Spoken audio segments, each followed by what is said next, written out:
अकोला जिले में काटेपूर्णा बांध व नदी के आसपास बसे 70 गांवों में आज उस समय बाढ़ सदृश हालात बन गए, जब चारों ओर धुआंधार व झमाझम बारिश हुई। यद्यपि प्रशासन द्वारा अब तक आधिकारिक रूप से पुष्टि नहीं की गई है, लेकिन सूत्रों से मिली जानकारी के मुताबिक इस क्षेत्र में 24 घंटे के दौरान 220 मिलीमीटर पानी बरसा। एक दिन के दौरान अगर 100 मिलीमीटर से अधिक बारिश होती है तो उसे बादल फटने वाली स्थिति कहा जाता है। ऐसे में अकोला जिले के 70 गाँवों में भारी बारिश की वजह से उपजे हालात का अंदाजा लगाया जा सकता है। इस क्षेत्र में भारी वर्षा होने को लेकर प्रशासन द्वारा कोई अलर्ट नहीं दिया गया था और पूरा दिन जोरदार बारिश होकर क्षेत्र के 70 गांवों में बाढ़ सदृश हालात बनने और लोगों के घरों में बाढ़ का पानी घुस जाने के चलते कई गांवों के लोगों ने सड़कों पर उतरकर प्रशासन के खिलाफ अपना रोष और संताप जताया। ऐसे में झमाझम बारिश के बावजूद भी कई गांवों में हालात काफी तनावपूर्ण रहे। अब राज्य के लगभग सभी हिस्सों में मानसून पूरी तरह से सक्रिय हो गया है। साथ ही विदर्भ सहित मुंबई एवं कोंकण क्षेत्र में झमाझम बारिश का दौर चल रहा है। मुंबई एवं रत्नागिरी के पास स्थित पहाड़ी इलाकों में कई स्थानों पर लैंड स्लाइडिंग होकर चट्टानें खिसक गई है, जिसकी वजह से पहाड़ी रास्तों पर आवागमन बुरी तरह से बाधित हुआ। साथ ही मुंबई एवं पुणे से चलने वाली कई रेलगाड़ियों के समय में भी परिवर्तन किया गया है और कुछ रेलगाड़ियों को रद्द भी कर दिया गया है। भारतीय मौसम विभाग के पुणे केंद्र द्वारा आगामी 5 दिनों के मौसम को लेकर अनुमान जताते हुए कहा गया कि अगले 5 दिनों तक राज्य में चारों ओर अच्छी खासी बारिश होगी तथा कोंकण, गोवा और मध्य महाराष्ट्र में कई स्थानों पर अतिवृष्टि होने की भी संभावना है। ऐसे में नदी नालों के किनारे रहने वाले सभी गांवों को पहले से अलर्ट कर दिया गया है। चिखलदरा के पास स्थित मुरगढ़ गांव में आज दोपहर 10 लोग एक साथ खेत में काम कर रहे थे, तभी तेज बारिश शुरू होने के साथ ही तेज गड़गड़ाहट के साथ उन लोगों पर आसमानी गाज गिरी, जिसके चलते 2 लोगों की मौके पर मौत हो गई। वहीं 8 लोग झुलसकर गंभीर रूप से घायल हो गए। दोनों मृतक रिश्ते में चाचा भतीजे बताए गए हैं। विगत लंबे समय से भारतीय जनता पार्टी के अमरावती जिलाध्यक्ष व शहराध्यक्ष पद पर नए पदाधिकारियों की नियुक्ति किए जाने की प्रतीक्षा की जा रही थी और इन दोनों पदों के लिए भाजपा के कई स्थानीय नेताओं पदाधिकारियों के नामों की चर्चाएं भी चल रही थी। वहीं आज पार्टी के प्रदेशाध्यक्ष चंद्रशेखर बावनकुले ने इस संदर्भ में नियुक्ति पत्र जारी करते हुए भारतीय जनता पार्टी के अमरावती जिलाध्यक्ष के तौर पर राज्यसभा सांसद अनिल बोंडे व शहराध्यक्ष के तौर पर विधान परिषद सदस्य प्रवीण पोटे पाटिल के नामों की घोषणा की। ऐसे में अब तमाम कयासों पर विराम लग गया है। साथ ही नवनियुक्त जिलाध्यक्ष बोंडे व शहराध्यक्ष पोटे का भाजपा के स्थानीय पदाधिकारियों द्वारा इस नियुक्ति पर स्वागत व अभिनंदन किया जा रहा है। भाजपा के नवनियुक्त जिलाध्यक्ष सांसद अनिल बोंडे को बधाई देने तथा उनका अभिनंदन करने आज दोपहर उनके दरोगा प्लॉट स्थित निवास स्थान पर पार्टी पदाधिकारियों के साथ ही मेडिकल क्षेत्र के भी अनेकों गणमान्यों की काफी भीड़भाड़ दिखाई दी। भाजपा के जिलाध्यक्ष के तौर पर नियुक्त होने के बाद सांसद अनिल बोंडे ने मंडल न्यूज के साथ बातचीत में साफ तौर पर कहा कि उनका और पार्टी के सभी कार्यकर्ताओं का एक ही लक्ष्य है कि देश में शानदार काम कर रहे और देश को उन्नति पथ पर आगे बढ़ा रहे प्रधानमंत्री नरेंद्र मोदी को पीएम पद पर कायम रखना है और तीसरी बार भारतीय जनता पार्टी की नेतृत्व वाली सरकार केंद्र में स्थापित करना है। का योगदान कितना रहता है, योगदान रहेगा, उसके लिए हम काम करेंगे संयुक्त रीत्या। और महाराष्ट्र में देवेंद्र जी फडणवीस और चंद्रशेखर जी बावनकुले इनके नेतृत्व में महाराष्ट्र में भारतीय जनता पक्ष की सत्ता सरकार रहे तथा जिला परिषद, पंचायत समिति, स्थानिक स्वराज्य संस्था, इसमें भारतीय जनता पक्ष के सभी कार्यकर्ताओं के माध्यम से वहाँ पे स्थानिक लेवल पे कार्य करने के लिए और केंद्र सरकार का प्रभावी इम्प्लीमेंटेशन करने के लिए भारतीय जनता पक्ष का होना बहुत जरूरी है। राज्यसभा सदस्य व भाजपा के नवनियुक्त जिलाध्यक्ष अनिल बोंडे तथा उनकी पत्नी वसुधा बोंडे ने आज अपनी माताजी त्रिवेणी बोंडे की स्मृति में बनाए गए फाउंडेशन से मनोज सोनी हत्या मामले में सोनल सोनी को 1 लाख रुपए की सहायता प्रदान करने के साथ ही उसकी प्रसूति का पालकत्व भी स्वीकार किया। साथ ही बोंडे दंपति ने सोनी परिवार की यथोचित आर्थिक सहायता करने का आह्वान भी अमरावती वासियों से किया है।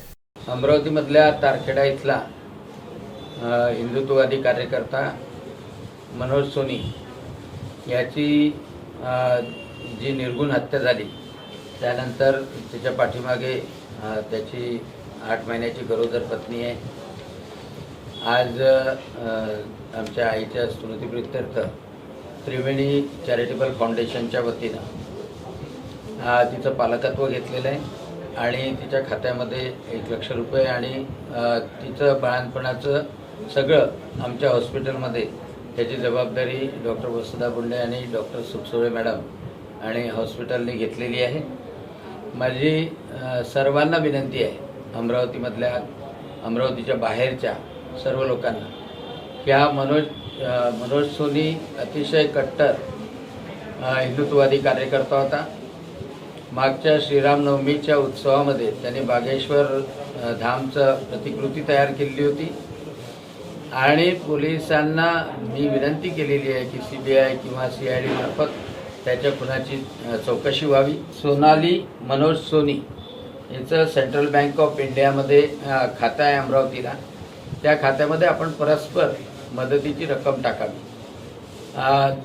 काही लोकांनी अगोदरच मदत केलेली आहे, परंतु आपण सगळेजण या कार्यकर्त्याच्या कुटुंबाच्या पाठीशी उभं राहिलं पाहिजे अशी माझी भावना आहे. आणि त्याची वृद्ध आई आहे, त्याचा लहान भाऊ आहे आणि सर्व कुटुंब एकत्रितरित्या आहे आणि म्हणून या कुटुंबाच्या पाठीशी आपण उभं राहिलं पाहिजे. राज्य विधानमंडल के पावर सत्र दौरान आज विधानसभा की कार्रवाई में हिस्सा लेते हुए प्रश्नोत्तर काल के समय तिवसा निर्वाचन क्षेत्र की विधायक यशोमती ठाकुर ने कहा कि रोजगार गारंटी योजना के काम में कुशल कामगारों की निधि केवल सत्ताधारी दल के विधायकों के निर्वाचन क्षेत्र में ही दी जाती है और विपक्षी विधायकों के निर्वाचन क्षेत्र में यह निधि मिलती ही नहीं. यह सीधे सीधे दूजा भाव है. ऐसे में सवाल उठता है कि क्या विपक्षी विधायक और उनके निर्वाचन क्षेत्र महाराष्ट्र से अलग है. इसके साथ ही विधायक यशोमती ठाकुर ने विधानसभा में नांदगांवपेट MIDC के CETP प्लांट से निकलने वाले प्रदूषित व केमिकल युक्त पानी को परिसर में छोड़े जाने की वजह से क्षेत्र के कुओं तथा नदी नालों का पानी प्रदूषित होने का मुद्दा भी उठाया और कहा कि पानी की वजह से परिसर में पर्यावरण सहित क्षेत्रवासियों का स्वास्थ्य खतरे में है. अध्यक्ष महोदय, नांदगावपेठ MIDC मध्ये CETP प्लांट आहे आणि SMS कंपनी तो प्लांट त्या ठिकाणी चालवते आहे. बुटीबोरीमध्ये पण CETP प्लांट आहे आणि ती SMS कंपनी चालवते आहेत. पण बुटीबोरीची कॅपॅसिटी आणि नांदगावपेठ MIDC ची कॅपॅसिटी अतिशय कमी आहे. अध्यक्ष महोदय, CETP प्लांट व्यवस्थित न चालवल्यामुळे नांदगावपेठ गावामध्ये त्या ठिकाणी विहिरीला सुद्धा प्रदूषित पाणी जात आहे आणि तिथली जनावरं मरतायत, तिथल्या मासोळ्या गेलेल्या आहेत, साप मेलेले आहेत. खूप परिस्थिती गंभीर आहे. अध्यक्ष महोदय, आमचे पालकमंत्री सन्माननीय देवेंद्र फडणवीस साहेब आहेत, उपमुख्यमंत्री आहेत. माझी आपल्या मार्फत त्यांना विनंती आहे की नांदगावपेठ MIDC चा प्लांट तुम्ही आमची कॅपॅसिटी वाढवून ते प्रदूषण जे आहे ते त्या ठिकाणी थांबवून आमची कॅपॅसिटी वाढवून देणार आहात का. अभी हाल ही में भाजपा नेता व मंत्री गिरीश महाजन ने पूर्व मंत्री व कांग्रेस विधायक यशोमती ठाकुर पर निशाना साधते हुए कहा था कि कुछ दिन बाद यशोमती ठाकुर भी कांग्रेस से पाला बदलकर भाजपा के नेतृत्व वाली सरकार में शामिल हो जाएंगी. जिस पर पलटवार करते हुए विधायक यशोमती ठाकुर ने कहा कि कांग्रेस उनके खून में है और वे अपना खून नहीं बदलने वाली. ऐसे में कांग्रेस छोड़कर किसी और राजनीतिक दल में जाने का सवाल ही नहीं उठता. साथ ही उन्होंने यह भी कहा कि भाजपा द्वारा जांच एजेंसियों की धाक दिखाते हुए अन्य दलों के लोगों को पाला बदलने पर मजबूर किया जा रहा है, लेकिन उन्होंने ऐसा कोई काम ही नहीं किया है जिसकी वजह से उन्हें भाजपा के सामने घुटने टेकने पड़े. इरविन चौराहे पर स्थित डॉक्टर बाबा साहब अम्बेडकर की प्रतिमा परिसर से सटी जगह के मामले में अदालत ने जैसे थे वाली स्थिति रखने के निर्देश दिए हैं. ऐसे में उसी स्थिति को कायम रखना है. इस आशय का प्रतिपादन करते हुए मनपायुक्त देवीदास पवार ने यहां जारी विज्ञप्ति में कहा कि उपरोक्त स्थल पर अदालत का अवमान तथा कानून व व्यवस्था के लिए सवालिया निशान पैदा करने वाला कोई भी काम किसी भी व्यक्ति द्वारा नहीं किया जाना चाहिए. शिंदे गुट वाली शिवसेना के जिला प्रमुख अरुण पडोले के प्रयासों से CM एकनाथ शिंदे ने अमरावती जिले को 2 अत्याधुनिक रुग्णवाहिकाओं का उपहार प्रदान किया है. उद्योग मंत्री उदय सामंत तथा शिवसेना के राष्ट्रीय सचिव अभिजीत अड़सूल के प्रयासों से यह एम्बुलेंस अमरावती, बडनेरा, तिवसा व मोर्शी विधानसभा क्षेत्र के गरीब मरीजों हेतु प्राप्त हुई है. ब्रिटिश सरकार द्वारा तत्कालीन कलेक्टर के जरिए लॉज बेरार 28 नामक सार्वजनिक न्यास संस्था को पुलिस पेट्रोल पंप के सामने दी गई करीब 2 एकड़ जमीन पर एक व्यक्ति द्वारा किए गए अवैध कब्जे के बाद कानूनी लड़ाई के बाद 133 वर्ष पश्चात संबंधित संस्था ने सुप्रीम कोर्ट के निर्देश पर पुलिस के तगड़े बंदोबस्त में उक्त जमीन को आज अपने कब्जे में लिया. द्वितीय जिला न्यायाधीश AS काजी की अदालत ने आज दोपहर एक महत्वपूर्ण फैसले में राणा लैंडमार्क मामले में सरकार द्वारा जब्त नागपुर की बहुमूल्य रोड टच संपत्ति को रिलीज करने के आदेश जारी किए. इस मामले में वरिष्ठ अधिवक्ता अशोक जैन व ऋषि छाबड़ा ने याचिकाकर्ता थिरानी ट्रेडिंग कंपनी व डेकोर डेलकॉम कंपनी के संचालक सुनील व सुभाष अग्रवाल की ओर से पैरवी की. जिले के अंजनगांव सुरजी तहसील में आने वाले साखरी गांव के फांसी पारदी समाज और किसानों ने अपने खेतों में जाने के लिए रास्ता उपलब्ध कराने की मांग को लेकर आज जिलाधीश पवनीत कौर को ज्ञापन सौंपा. बडनेरा शहर के नई बस्ती परिसर के दुर्गापुर से डिपो मार्ग की अवस्था पिछले कई वर्षों से दयनीय है. इसे देखते हुए क्षेत्र के नागरिक व महिलाओं ने आक्रामक भूमिका अपनाते हुए आज मालधक्का कार्यालय में ठिया आंदोलन किया. साथ ही रास्ते की दुरुस्ती के लिए 60 दिनों का अल्टीमेटम दिया. श्री लोहाना विदर्भ महिला विभाग श्री लोहाना महिला मंडल द्वारा आगामी 26 जुलाई से आयोजित होने जा रहे श्रीमद् भागवत सप्ताह ज्ञान यज्ञ पारायण कथा मंडप का आज विधिवत भूमि पूजन व द्वार पूजन किया गया. यह पारायण कथा महेश भवन के बैंकेट हॉल में होने जा रही है.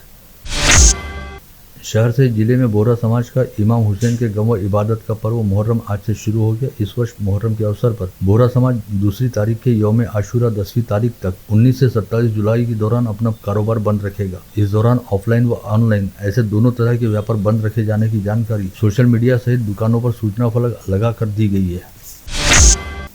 सामाजिक कामों में हमेशा ही अग्रसर रहने वाले सुशास्त्रा फाउंडेशन द्वारा बारिश के मौसम दौरान आर्थिक रूप से कमजोर रहने वाले लोगों की परेशानियों को देखते हुए कच्चे मकानों में रहने वाली महिलाओं को ताड़पत्री, गरीब बच्चों को रेनकोट तथा घर काम करने वाली महिलाओं को छाते प्रदान किए गए ताकि उन्हें बारिश की वजह से होने वाली परेशानियों व दिक्कतों से राहत मिल सके।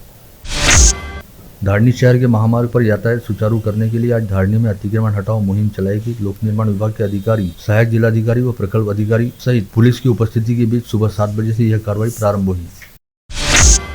मावली जहांगीर पुलिस थाना अंतर्गत यावली शहीद गांव में आज तड़के 2:30 बजे के आसपास अचानक बम के धमाके जैसी आवाज से गांव में रहने वाले सभी लोग नींद से हड़बड़ाकर जागे और धमाके की आवाज वाली जगह की ओर दौड़े तो पता चला कि गांव में रहने वाले जितेंद्र होले नामक व्यक्ति के घर से धमाके की आवाज आई थी। पहले अनुमान लगाया गया कि शायद जितेंद्र होले के घर में गैस सिलेंडर फट गया, लेकिन जितेंद्र होले के घर के किचन में गैस सिलेंडर सही सलामत था और किचन सहित घर के अन्य कमरों का पूरा साजो सामान अस्त व्यस्त था। वहीं इसकी सूचना मिलते ही तड़के 4 बजे के आसपास मावली जहांगीर पुलिस के अधिकारियों सहित अतिरिक्त पुलिस अधीक्षक शशिकांत सातव व क्राइम ब्रांच के पीआई किरण वानखड़े भी यावली शहीद गांव पहुंचे और फॉरेंसिक टीम को बुलाकर मामले की जांच शुरू की गई।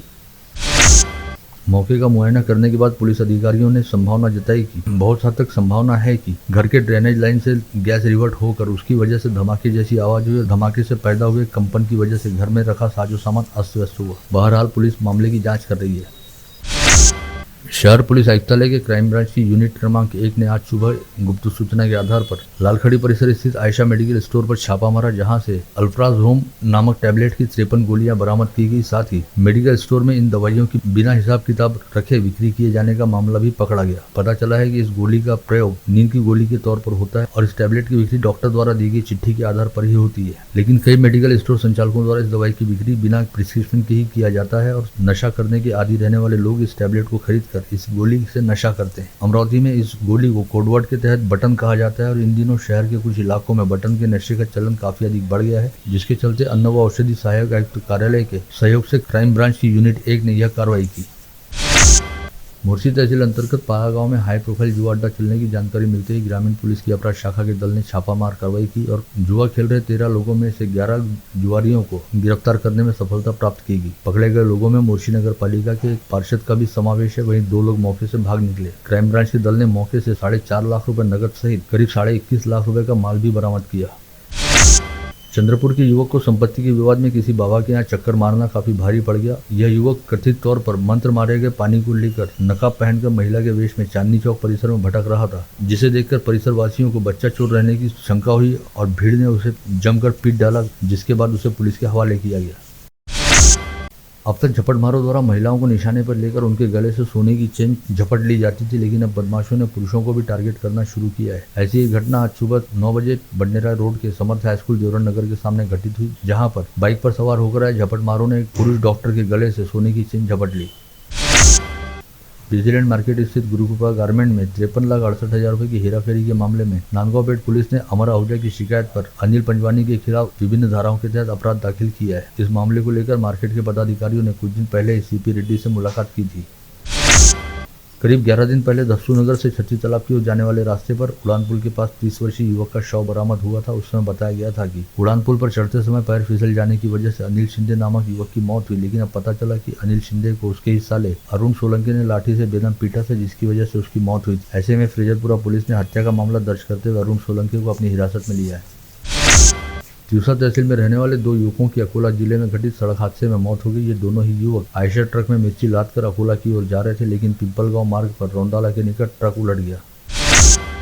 अमरावती शहर पुलिस ने 17 जुलाई की रात शहर में कॉम्बिंग ऑपरेशन चलाते हुए नागपुरी गेट, राजापेट, बडनेरा व फ्रेजरपुरा पुलिस थाना क्षेत्र से 5 तड़ीपारों को तड़ीपारी के आदेश का उल्लंघन करते हुए शहर में खुलेआम घूमने के मामले में गिरफ्तार किया। मुर्शी पुलिस थाना क्षेत्र अंतर्गत 17 जुलाई को तालाब में नहाने के लिए उतरे युवक की पानी में डूबकर मौत हो गई। मृतक की शिनाख्त अक्षय ठाकरे के तौर पर हुई है। एक कपड़ा प्रतिष्ठान में एक साथ काम करने के दौरान हुए परिचय के चलते एक युवक ने युवती को प्यार व विवाह का झांसा दिया, साथ ही उसके साथ कई बार शारीरिक संबंध भी बनाए। पश्चात युवती द्वारा विवाह करने का तगादा लगाए जाने पर उक्त युवक अपनी बात से मुकर गया। ऐसे में युवती ने अपनी मां के साथ पुलिस थाने पहुंचकर शिकायत दर्ज कराई। गाड़गीनगर पुलिस ने आदर्श पोटे के खिलाफ आपराधिक मामला दर्ज किया है। सुयो कॉलोनी परिसर निवासी राहुल रायकवार को टेलीग्राम ऐप के जरिए ऑनलाइन जॉब का झांसा देते हुए उससे 5,85,000 रुपए ठग लिए जाने के मामले में साइबर सेल ने पुष्पा टेलीग्राम ऐप व ऑनलाइन कस्टमर सर्विस नामक व्हाट्सएप नंबर धारक के खिलाफ आपराधिक मामला दर्ज किया है। आप देख रहे थे मंडल न्यूज बुलेटिन। हमारे चैनल को लाइक करें, शेयर करें और हाँ, सब्सक्राइब करना ना भूलें। कल होगी आपसे फिर मुलाकात, तब तक के लिए धन्यवाद।